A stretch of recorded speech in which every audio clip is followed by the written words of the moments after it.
ते नाही तर आपण सरकारशी झुंजण्यासाठी आणि त्यातून आपला अधिकार मिळवण्यासाठी आपण समर्थ आहोत. त्यासाठी रस्त्यावर या, ही आमची भूमिका असणार आहे. एसीबीसीच्या आरक्षणावर 10% आरक्षण आज सुनावणी झाली. कोर्टानं म्हटलं की तुम्ही गॅजेट करून आरक्षण देताय आणि हे पण आरक्षण आहे.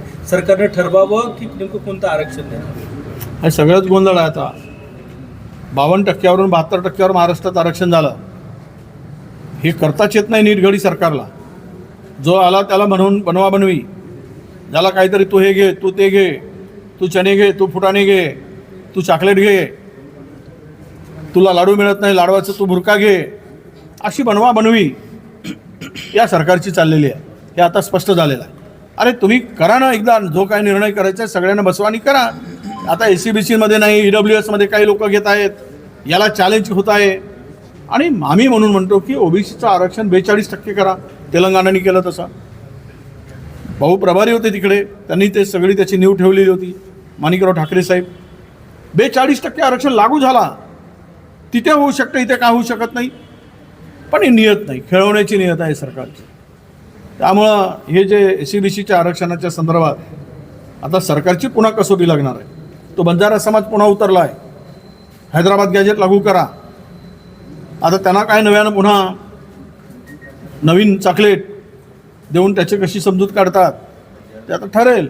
म्हणजे प्रत्येक समाजाला रस्त्यावर आणायचं, प्रत्येक समाजात भांडणं लावायचे.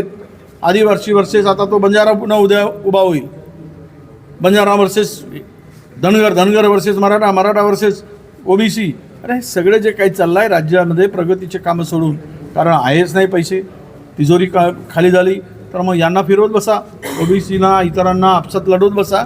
ही सरकारची भूमिका दिसते आहे. आणि यातून अन्याय झाला तरी OBC बोंबलत बसेल. न्याय देण्याची गरज नाही, डेव्हलपमेंट करायची गरज नाही, अशी भूमिका सुद्धा दिसते. एक शेवटचा प्रश्न असा आहे, भाजपच्या लोकांना, नेत्यांना, जे OBCचे नेते आहेत ते राष्ट्रीय OBC महासंघाच्या आंदोलनात पुढे होते, त्यांना तुमचं आव्हान काय या सगळ्या? नाही, आव्हान सगळ्यांनाच आहे.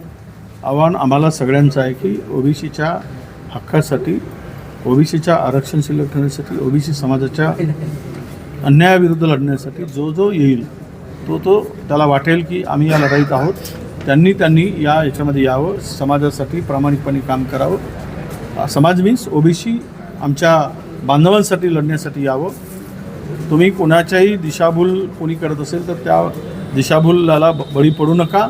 आणि सर्व एकत्र येऊन सगळ्या भिंती ओलांडून समाजाच्या हक्कासाठी आपण येऊया. आपण या, आपलं स्वागत आहे, हे आवाहन मी करतो.